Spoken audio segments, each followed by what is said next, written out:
Greetings, this is Jim Lindsay. This is a lesson over publisher brochures. How do you make those? And so first let's start with what is a brochure. A brochure is a printed document that shows somebody, usually informational stuff about your organization or an event. They're usually printed on heavy stock paper. They're meant to last a long time compared to things like newsletters. You know, the shelf life of a newsletter is really short compared to a brochure. And I have a couple of examples here from a Vengage.com website showing different examples here. And you can see this one, for example, is for this Finn Brothers SEO and search engine optimization and digital marketing firm. Whether that's real, it doesn't matter. It's just basically you see that this is something that's the front side of a page, it's the back side of a page. You would print that and then fold it up. You end up with a document that looks like that. I'm sure you've seen these 100 times. You know, every universities through businesses used to distribute these. Do we still make brochures? Yes, but very, very, very much diminished compared to what we did in the past, because everything is digital now, right? So, this is still a decent template for us to work with within Publisher.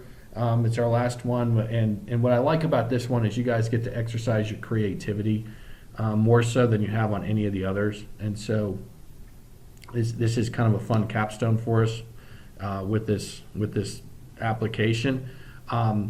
And so let me give you a couple more examples. Here's one that's trying to promote people's health. And so, you know, what do you need to know about flu season? There would be the front side of the page, there would be the back side of the page, and what they're stressing in this particular one is that if you include things like data visualizations, such as the stuff that you see back here on this second page, if you were to print that out, it would look something like that. These are called panels, and you'll see these. So each of these different little sections of the page are the panels. And it's important when you design one of these things to remember what on the opposite side of the page from that, because when you fold this thing up, that will, as somebody unfolds it, you want them to see stuff in a particular order typically, and so. These panels are things to keep in mind as you go through and start to make these yourself. And so let me show you one other example.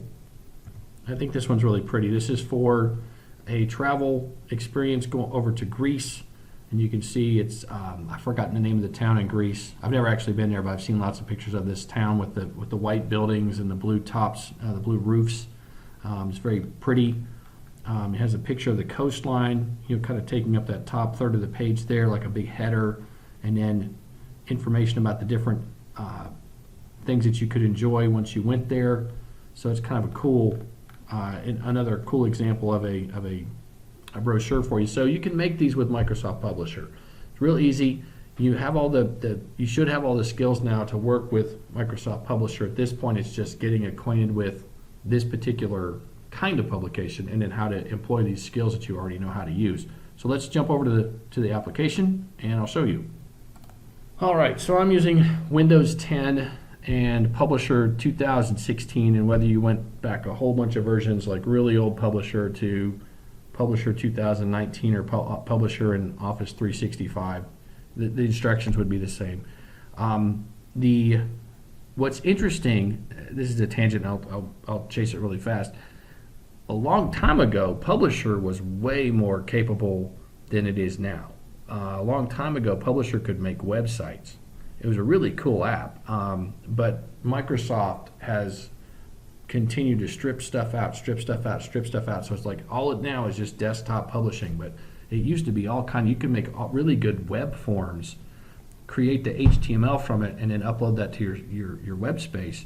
And Publisher was great for that. So they've really kind of gutted Publisher's abilities over time, because they put those in other things, and so they've wanted to keep trying to streamline what this thing is used for. But now it's straight up desktop publishing. But if you ever got your hands on like an old copy of Publisher, you'd be pretty amazed at what it could do. So how do we get to brochures from here? Well, from the start screen, I started Microsoft Publisher. You've got the choice for featured stuff or built-in. If you go to built-in, it has all these different categories. You've seen this many times as you've used the application. We're interested today in brochures, so you just click on that. And then you get to choose the stuff that you're used to choosing, things like color schemes.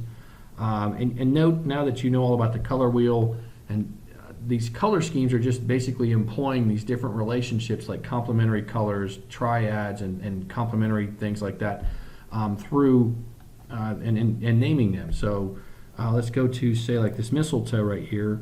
You have the red and the green that are across from each other on the color wheel, so you got complementary colors employed, right? You also know about typefaces now. So as you look at these different font schemes, you'll see that you're seeing things like serif fonts and sans serif fonts paired up together. And so as you select these things, they're taking advantage of this contrasting structural relationship and size and weight of these things. So all this stuff that you've been learning about in the design book is being incorporated into the template for you. It's really kind of great. As far as the business information goes, we won't really mess with that, but you can actually set up, if you have addresses like your business address, your home address, your philanthropy address, all this sort of stuff, you can set those up so every time you start a document, you can just pick the right organization and boom, it puts that stuff in there for you. Here's where we get to the panels that we learned about a moment ago. A 3-panel brochure is 8.5 by 11, 8.5 inches by 11 inches. If you went to a 4-panel, you're talking about a legal size piece of paper. So if you need more space, if you're going to make a bigger brochure, you would go with a 4-panel. That, of course, would cost more. And this is the kind of thing you certainly would want to send to a commercial printer. And so all that stuff you guys learned about color with like 4-color printing, this would be a really good place to try and employ that. And actually you can go into the configuration and set that up for CMYK printing versus regular RGB kind of stuff that you get out of your laser printers and your inkjet printers, right? And so you can include it as like checkbox to include a customer address. That's where if you're going to mail this thing to people, that's where you would check that and take a panel. If we check on it, you'll see if you check and uncheck it, you'll see that the previews start to look a little bit different.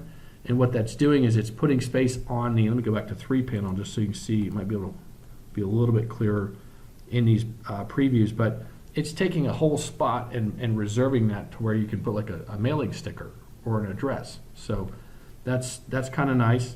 Also down here, it has stuff that we don't use anymore as well, this form. People used to actually fill out forms and then mail stuff back to people. Of course, we don't do that because we have the internet now. And that's one of the great things about if you make brochures anymore, just drive people to your website. That's your goal. Yes, you want to get their attention, tell them a little bit about your organization, but drive them to the website. Drive them to the website. Over and over again, have your website present in the document. And if you want to go old school and put like a QR code or something like that, you can do that too. But these sorts of things are now obsolete.